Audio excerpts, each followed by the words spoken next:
Évangile selon Marc chapitre 1. Commencement de l'évangile de Jésus-Christ, Fils de Dieu. Selon ce qui est écrit dans Ésaïe, le prophète. Voici, j'envoie devant ta face mon messager, qui préparera ton chemin. C'est la voix de celui qui crie dans le désert, préparez le chemin du Seigneur, aplanissez ses sentiers. Jean parut, baptisant dans le désert, et prêchant le baptême de repentance, pour la rémission des péchés. Tout le pays de Judée et tous les habitants de Jérusalem se rendaient auprès de lui, et, confessant leurs péchés, ils se faisaient baptiser par lui dans le fleuve du Jourdain. Jean avait un vêtement de poil de chameau, et une ceinture de cuir autour des reins. Il se nourrissait de sauterelles et de miel sauvage. Il prêchait, disant, « Il vient après moi celui qui est plus puissant que moi, et je ne suis pas digne de délier, en me baissant, la courroie de ses souliers. Moi, je vous ai baptisé d'eau, lui, il vous baptisera du Saint-Esprit. » En ce temps-là, Jésus vint de Nazareth en Galilée, et il fut baptisé par Jean dans le Jourdain. Au moment où il sortait de l'eau, il vit les cieux s'ouvrir, et l'Esprit descendre sur lui comme une colombe. Et une voix se fit entendre des cieux, « Tu es mon Fils bien-aimé, en toi j'ai mis toute mon affection. » Aussitôt, l'Esprit poussa Jésus dans le désert, où il passa 40 jours, tenté par Satan. Il était avec les bêtes sauvages, et les anges le servaient. Après que Jean eut été livré, Jésus alla dans la Galilée, prêchant l'évangile de Dieu. Il disait, « Le temps est accompli, et le royaume de Dieu est proche. Repentez-vous, et croyez à la bonne nouvelle. » Comme il passait le long de la mer de Galilée, il vit Simon et André, frères de Simon, qui jettaient un filet dans la mer, car ils étaient pêcheurs.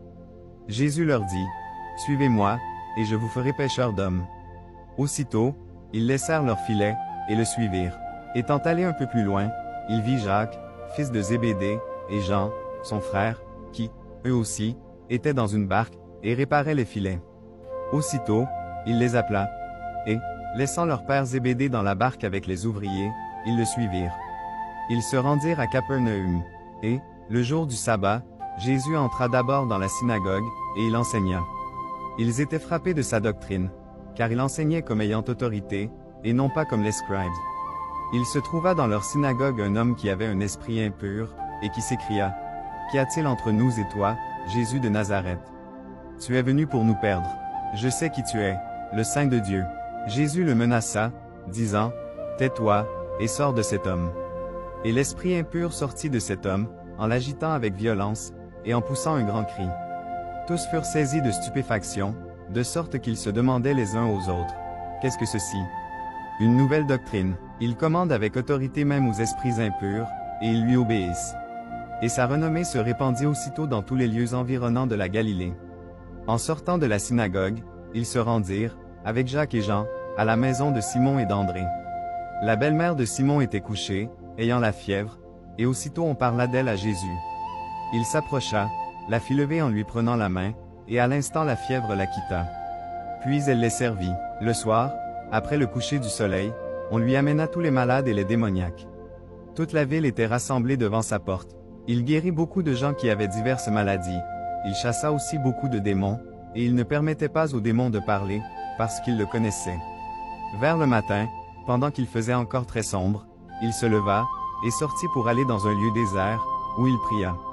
Simon et ceux qui étaient avec lui se mirent à sa recherche, et, quand ils l'eurent trouvé, ils lui dirent, « Tous te cherchent. » Il leur répondit, « Allons ailleurs, dans les bourgades voisines, afin que j'y prêche aussi, car c'est pour cela que je suis sorti. » Et il alla prêcher dans les synagogues, par toute la Galilée, et il chassa les démons.